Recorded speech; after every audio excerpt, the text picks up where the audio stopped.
intuitively it's using this parameters, it's using this and this. So how we then go around about it is that we first have to see for this. I think what it does is that it if say we choose this, it's gonna multiply this. So first thing first is that we do by pre, right? So because I mean I do not know why is it pre and post, but let's just see. And but my intuition is telling me that it's if we choose this, it's going to multiply by this, and if we choose this, it's going to multiply this. So let's see how it's going to turn out. So I mean like 2 times 3, 12, 6 times 4, 24. So it's the final output as we see. So if it's the 2 one, it's like 3 times 4, which is 12. So I think rinse and repeat. For this, I think that they're using the pre and the post to actually manipulate to be able to actually do it in a more computer way. So first thing first is that for pre, for this in terms of like product, is by the rule is the before multiplied by this. So for this very case, I think the imaginary one to be over here like a temporary value per se. So this times this, this times this is 1, so comes here. And then yeah, 1 times 1, 1, and then the byproduct of this, I think it will be the 1 over here per se. So 1 times 2, 2, so 2 is here. So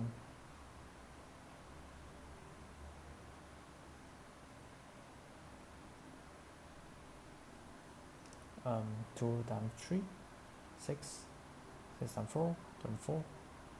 And then when we go by post, 1 times 4, 4, 4 times 3, 12, 12 times 2, 24, 24 times 1, 24. So I think first thing first is that we're kind of like unaware on the basics, on the foundation, on how does like pre and post works, but I think that's the general idea from how I actually recall is to actually use the previous multiply by the after elements.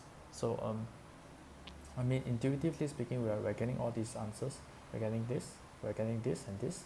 So when we go to the output per se, so I think that if we want to get this value, it's like multiplied by the rest of this. So I think let me think.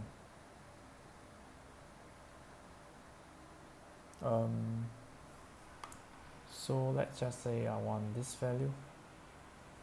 I need all of the rest of the value over here. So I'll use this multiply. Do I multiply by anything else? I don't think so, right? So and why are we doing this like this way? I can't really recall. Interesting. Why do we actually use this? Why do we use the pre and the post?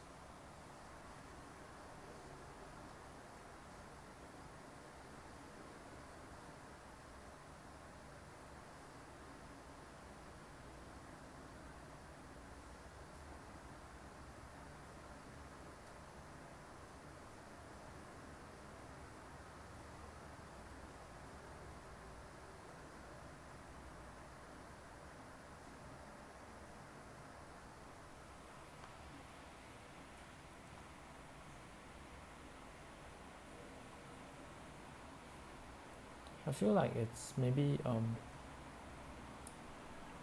there's a 1 here multiplied by the post, so everything comes after, which is 24. That's why 24. Okay, let's do just a brute force naive with.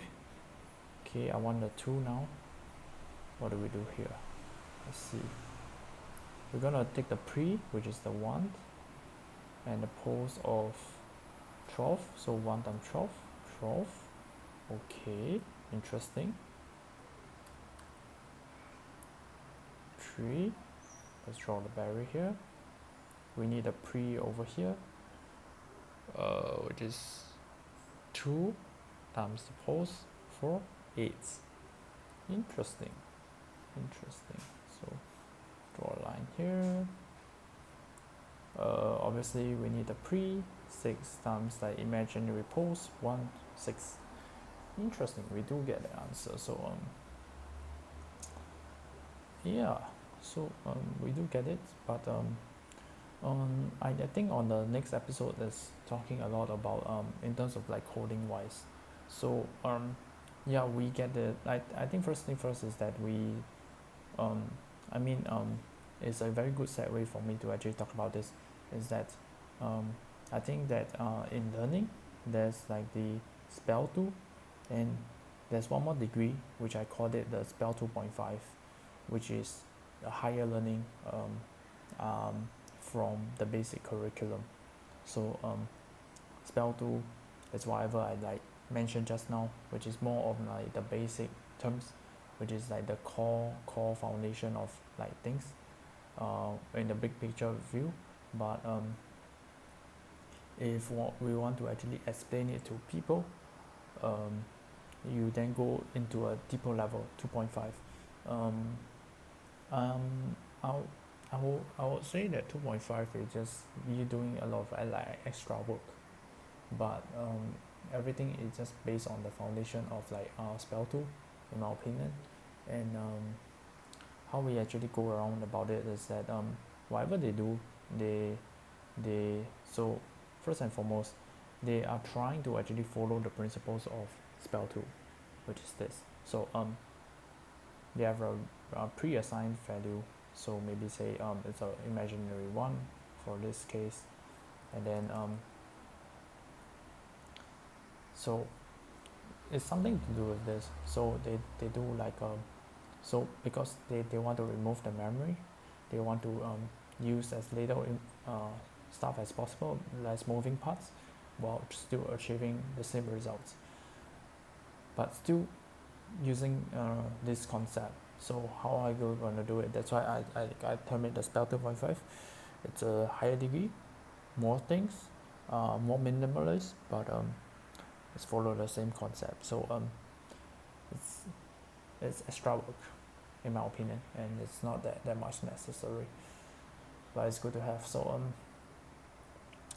let's try to work it out for the next episode once. So maybe say we assign the pre, so there's a 1, right? Okay, 1 times 1 times 1, get a 1. Okay, so and then that's fine. So I'm trying to work on the pre sort of the thing. So that's 1. Okay, 1 times 2, 2, right? So pre become 2.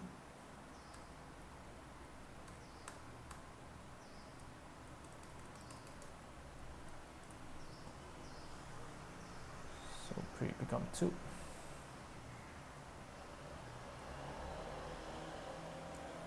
So and then we have 2 times 3, 6. So 6. But do we actually change the value over here per se? Ooh, I'm not too sure.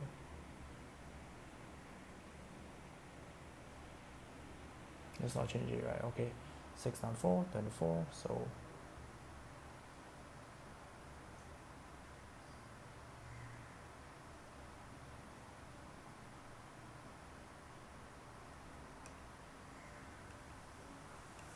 what the hell are we doing over here? Maybe this is not the way. Maybe okay, pre is 1 times 1, 1 times 2.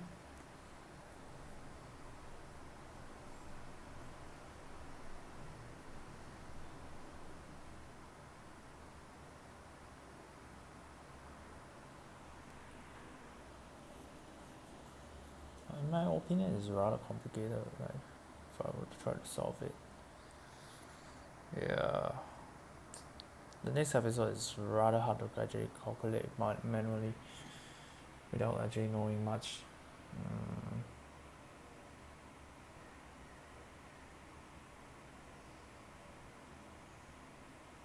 Interesting.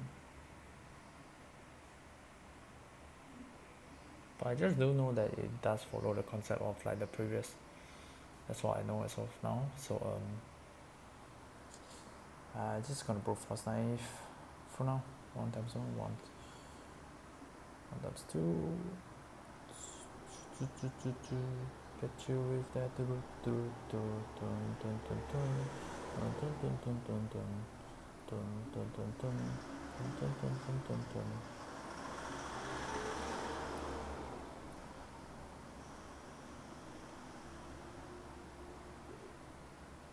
I know they changed this before they changed the next.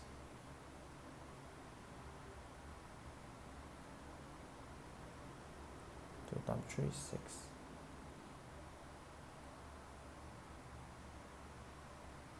6 times 4, 24.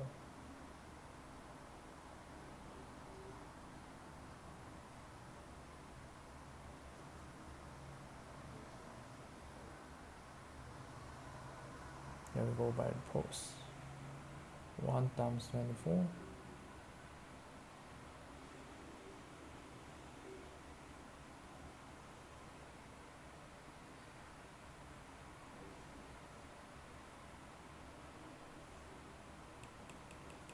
How do they even...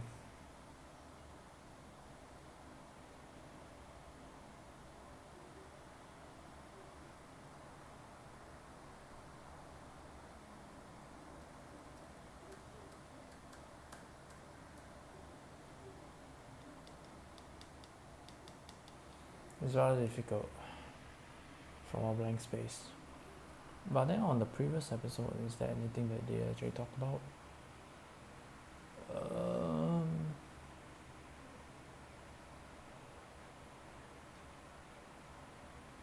I feel like on the previous episode is so much talking about like the overall concept on how to actually derive this answer. Basically, this multiplied by this by this. This one is multiplied this by this by this. I think they were just like brute forcing this times this times this for this. This equals to this times this times this times this, and then get the answer. So yeah, that's how I feel for the first part, for the previous episode per se. So yeah, with that, everything comes to an end.